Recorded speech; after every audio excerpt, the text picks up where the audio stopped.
بسم اللہ الرحمن الرحیم الحمد للہ رب العالمین والصلاة والسلام علی سید الانبیاء والمرسلین وعلی آلہ واصحابہ اجمعین۔ مجھے زکوٰۃ کے متعلق ایک انتہائی اہم مسئلے کی وضاحت کرنی ہے۔ اس مسئلے میں بہت سے لوگ پریشان ہو رہے ہیں اور الجھن میں مبتلا ہو رہے ہیں اور اس کی حقیقت کو نہیں جان پا رہے ہیں۔ مسئلہ یہ ہے کہ اگر ایک گھر کے اندر کئی کمانے والے ہوں تو زکوٰۃ کی ادائیگی کس کے ذمہ لازم اور فرض ہوگی۔ اس مسئلے کی کئی صورتیں نکلتی ہیں۔ پہلی صورت یہ ہے کہ اگر گھر کے اندر کئی کمانے والے ہیں اور ہر ایک کمانے والا اپنی کمائی پر اپنا مالکانہ اختیار خود رکھتا ہے۔ مالکانہ اختیار رکھنے کا مطلب یہ ہے کہ اپنی مرضی سے جہاں چاہتا ہے خرچ کرتا ہے اور دوسرے کی کسی کی بھی مرضی اس کی کمائی کے اندر میں نہیں چل پاتی اور وہ خود اپنے اختیار سے اپنے مال میں تصرف کرتا ہے۔ تو اگر ہر ایک کمانے والا ایک گھر کے اندر اس طریقے سے اپنی کمائی پر مالکانہ اختیار رکھتا ہے تو ہر ایک پر الگ الگ زکوٰۃ کی ادائیگی لازم اور فرض ہوگی اگر اس کا مال نصاب کے بقدر کو پہنچا ہوا ہے۔ اور نصاب چاندی کے اعتبار سے عموماً حساب لگا لیا جاتا ہے۔ چاندی کے اعتبار سے نصاب 612 گرام 360 ملی گرام چاندی ہوتا ہے۔ تو اس اعتبار سے اگر تولے کے اعتبار سے جو 10 گرام کا تولہ ہے اس اعتبار سے اگر دیکھا جائے گا تو اس اعتبار سے 612 گرام کے اندر 600 گرام میں 60 تولے چاندی نکل جائے گی اور 12 گرام میں 10 گرام کا ایک تولہ اور آگے 61 تولہ 2 گرام 360 ملی گرام چاندی کا نصاب بنتا ہے۔ تو اگر ہر ایک گھر کے اندر کمانے والا اتنے نصاب کا یا اتنے روپے پیسے کا جس سے اتنی چاندی خریدی جا سکے یا اتنے مال تجارت کا کہ اگر اس تجارت کے مال کا حساب لگایا جائے اور تو اس کے اتنے روپے پیسے بنتے ہو کہ جتنے روپے پیسے میں آدمی اتنی چاندی خرید لے تو وہ آدمی صاحب نصاب ہے۔ اگر ہر ایک کے پاس میں اتنا مال اس کی ملکیت کے اندر ہے تو ہر ایک شخص پر الگ الگ زکوٰۃ کی ادائیگی لازم اور فرض ہوگی۔ لیکن اگر کسی کا مال نصاب سے کم ہے تو اس کے ذمہ زکوٰۃ کی ادائیگی لازم اور فرض نہیں ہوگی۔ دوسری چیز اور دوسری صورت یہ ہے کہ اگر گھر کے اندر کمانے والے اپنی کمائی پر اپنا مالکانہ اختیار نہیں رکھتے بلکہ گھر کے اندر انہوں نے ایک ذمہ دار چن رکھا ہے، ایک شخص کو مالک بنا رکھا ہے، اس کے پاس میں لا کر کے اپنا روپیہ پیسہ سارا جمع کر دیتے ہیں اور جمع کرنے کے بعد وہی شخص اس کا پورے طور سے مالک بن جاتا ہے اور جہاں وہ چاہتا ہے خرچ کرتا ہے۔ اگر اس طرح کا مالک بنا رکھا ہے تو اب صرف ایک شخص پر کہ جس کو مالک بنا رکھا ہے اس شخص پر زکوٰۃ کی ادائیگی لازم اور فرض ہوگی۔ ایک بات یہاں پر سمجھنے کی اور انتہائی ضروری بات یہ ہے کہ عموماً آج کل ہمارے گھروں کے اندر جتنے کمانے والے ہوتے ہیں وہ ہر ایک اپنی کمائی پر اپنا مالکانہ اختیار سمجھتا ہے، الا ماشاء اللہ کوئی گھر ہو کہ جو اپنی کمائی پر اپنا مالکانہ اختیار اس طریقے سے نہ سمجھتا ہو، ورنہ تو عموماً اکثر گھروں کا حال یہی ہے کہ ہر ایک اپنی کمائی پر اپنا مالکانہ اختیار سمجھتا ہے۔ تو اگر چاہے عورت ہو مرد ہو گھر کے اندر تو جس آدمی کے پاس بھی اس چاندی کے نصاب کے بقدر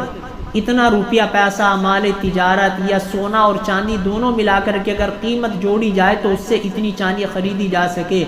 تو اگر ہیں تو اس کے ذمہ زکوٰۃ کی ادائیگی لازم اور فرض ہوگی۔ اسی طریقے سے ایک مسئلہ انتہائی اہم زیورات کا ہے کہ گھر کے اندر سونا چاندی کے زیورات رکھے رہتے ہیں،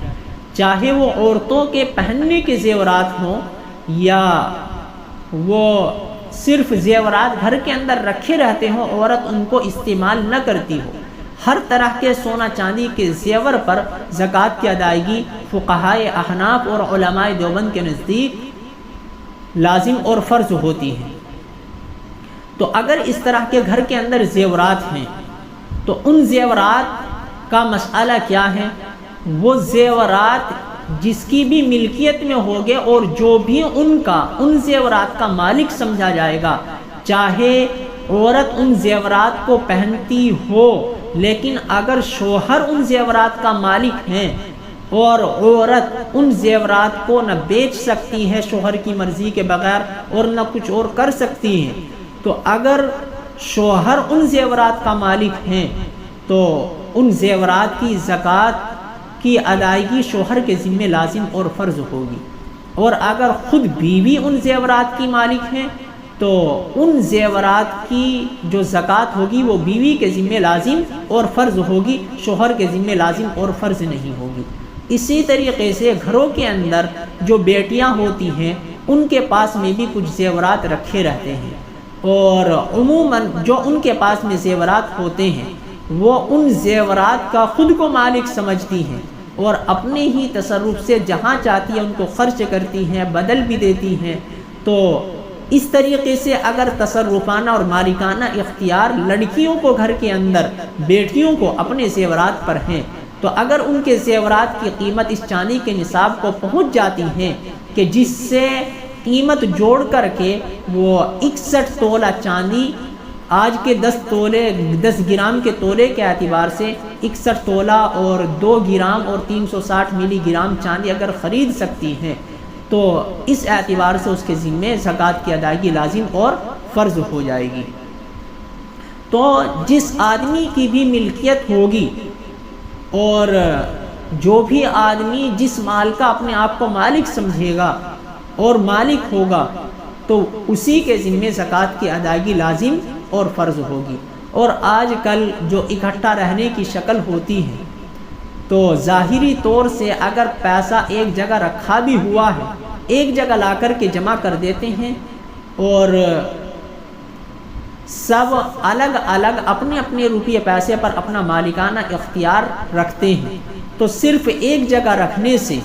وہ تمام کا تمام روپیہ پیسہ حکموں کے اعتبار سے ایک ہی جگہ نہیں ہو جائے گا، بلکہ الگ الگ ہر ایک کے کمانے والے کے حصے میں جتنا روپیہ پیسہ آئے گا اور وہ روپیہ پیسہ اگر نصاب کے بقدر پہنچ جائے گا تو زکوٰۃ کی ادائیگی لازم اور فرض ہوگی۔ لیکن اگر ہر ایک مالکانہ اختیار رکھتے ہیں تو اگر الگ الگ روپیہ پیسہ کیا جائے ہر ایک کا تو نصاب کے بقدر نہیں پہنچتا ہے، لیکن چونکہ ایک جگہ رکھا ہوا ہے تو اس وجہ سے نصاب کے بقدر پہنچا ہوا ہے، تو ایسے مال پر زکوٰۃ کی ادائیگی لازم اور فرض نہیں ہوگی۔ اس مسئلے کو اچھی طرح ذہن میں رکھیں کہ اگر روپیہ پیسہ ایک جگہ رکھا ہوا ہے کہیں ایک گھر میں کمانے والوں کا اور وہ اپنے اپنے روپیے پیسے کے پورے طور سے اپنے آپ کو ہی مالک سمجھتے ہیں، ہر ایک اپنے آپ کو مالک سمجھتا ہے اپنے روپیے پیسے کا، تو ہر ایک کا الگ الگ روپیہ پیسہ نصاب کے بقدر نہیں پہنچا ہوا ہے، لیکن ایک ساتھ اگر ملا کر دیکھا جائے تو نصاب کے بقدر پہنچا ہوا ہے تو اس پر زکوٰۃ کی ادائیگی لازم اور فرض نہیں ہوگی۔ لیکن اگر اس کا ایک ہی شخص کو مالک بنا دیا گیا ہے تو ایک ہی شخص کو مالک بنا دینے کی وجہ سے خود ایک آدمی اب نصاب کے بقدر کا مالک ہو جائے گا، تو اس وجہ سے اب اس پر زکوٰۃ کی ادائیگی لازم اور فرض ہو جائے گی۔ تو زیورات کی زکوٰۃ کس طرح دینی ہے، گھر میں کمانے والے کئی ایک ہو تو کس طریقے سے ان کی زکوٰۃ نکالی جائے گی، یہ تھوڑی سی تفصیل تھی، اس کو ذہن میں رکھے۔ اور پھر دوسری چیز، زکوٰۃ فرض ہوتی ہے سال کے پورا ہو جانے کے بعد، یعنی جب سے آدمی کے پاس میں اتنا مال آیا ہے کہ جس سے وہ نصاب کے بقدر چاندی خرید سکتا ہے تو اسی دن سے، اسی تاریخ سے اس کا سال شروع ہو جائے گا۔ اگر درمیان سال میں روپیہ پیسہ کم بھی ہو گیا نصاب سے لیکن بالکل ختم نہیں ہوا، لیکن پھر آخری سال میں اسی تاریخ کو، مثال کے طور سے رمضان کی پہلی تاریخ کو اس کے پاس میں مال آیا تھا اور پھر اگلے رمضان میں پہلی تاریخ کو اس کے پاس اتنا مال موجود ہے کہ جس سے وہ نصاب کے بقدر سونا چاندی خرید سکتا ہے، نصاب کے بقدر چاندی خرید سکتا ہے، تو اس شخص کے ذمے زکوٰۃ کی ادائیگی لازم اور فرض ہو جائے گی، اگرچہ سال کے درمیان میں اس سے کم ہو گیا ہو۔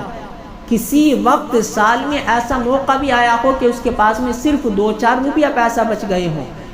2-4 روپیے بچ گئے ہوں، تو پھر بھی اس کے ذمے زکوٰۃ کی ادائیگی لازم اور فرض ہو جائے گی۔ لیکن اگر سال میں کوئی ایسا موقع آ گیا کہ جس میں اس کے پاس 1 بھی روپیہ پیسہ نہیں رہا، تو اب جو وہ سال شروع ہوا تھا وہ ختم ہو گیا۔ جب اب دوبارہ اس کے پاس اتنا روپیہ پیسہ آئے گا کہ جس سے وہ نصاب کے بقدر چاندی خرید سکے، تو اسی دن سے پھر دوبارہ اس کا سال شمار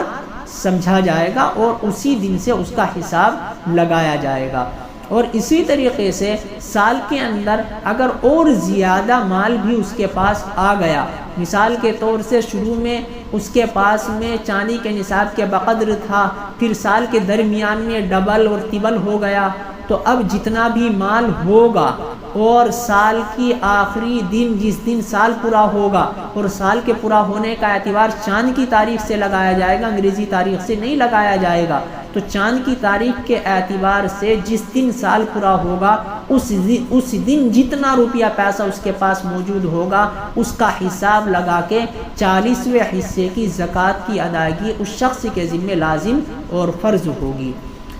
تو یہ کچھ ضروری مسائل تھے جن کی وضاحت میں نے ضروری سمجھی کہ لوگ بہت زیادہ ان میں پریشانی کا